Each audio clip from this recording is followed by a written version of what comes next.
తాజాంశాన్ని చూస్తున్నాం. తిరుపతిలో బాంబు బెదిరింపు మెయిళ్లు తీవ్ర కలకలం రేపుతున్నాయి. బాంబు బెదిరింపులతో అప్రమత్తమైన పోలీసులు ముమ్మరంగా గాలింపు చర్యలు చేపట్టారు. మరింత సమాచారం మా ప్రతినిధి నారాయణప్ప నుండి తెలుసుకుందాం.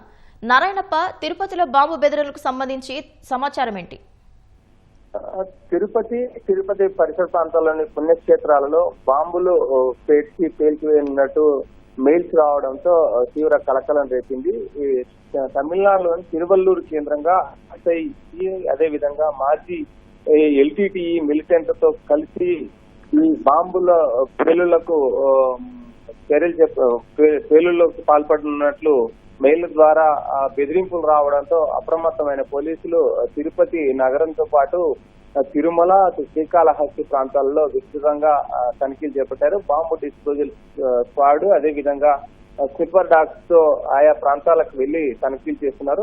ప్రధానంగా తిరుపతిలోని ఆర్టీసీ బస్టాండ్, తిరుమల తిరుపతి దేవస్థానానికి సంబంధించిన వసతి గృహాలు శ్రీనివాసం, విష్ణు నివాసం, అదే విధంగా కపిల్ తీర్థంలోని ఆలయం, అదే విధంగా గోవిందరాజ స్వామి ఆలయ ప్రాంతాల్లో తనిఖీలు చేపట్టారు. మరోవైపు ఈ నెల 6వ తారీఖున ముఖ్యమంత్రి చంద్రబాబు నాయుడు తిరుపతి పర్యటన నేపథ్యంలో వ్యవసాయ కళాశాలలో హెలికాప్టర్ ద్వారా అక్కడికి చేరుకోనున్నారు. ఈ నేపథ్యంలో బాంబు బెదిరింపుల సందర్భంగా ముఖ్యమంత్రి పర్యటన చేయనున్న వ్యవసాయ కళాశాల ప్రాంతంలో కూడా బాంబు డిస్పోజల్ స్కీమ్స్ స్క్వాడ్స్ అదే విధంగా సూపర్ డాగ్స్ ఈ తనిఖీలు నిర్వహిస్తున్నాయి. మరోవైపు తిరుమల కేంద్రంగా కూడా బెదిరింపులు రావడంతో తిరుమలలోని భక్తులు క్యూ లైన్ లో Vaikuntham queue complex, Vaikuntham queue complex 1, 2 ప్రాంతాల్లో కూడా విస్తృతంగా తనిఖీలు చేపట్టారు. అదేవిధంగా తిరుమల ఆలయ పరిసర ప్రాంతాల్లో కూడా తనిఖీలు చేస్తున్నారు. మరోవైపు అలిపిరి నుంచి తిరుమలకు వెళ్లే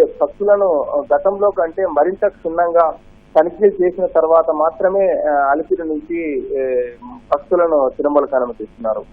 అప్రమత్తమైన పోలీసులు అటు శ్రీకాళహస్తి, ఇటు తిరుమల, తిరుపతి ఈ పరిసర ప్రాంతాల్లో పెద్ద ఎత్తున ప్రత్యేక బృందాలను ఏర్పాటు చేసి తనిఖీలు నిర్వహిస్తున్నారు. ధన్యవాదాలు నారాయణప్ప.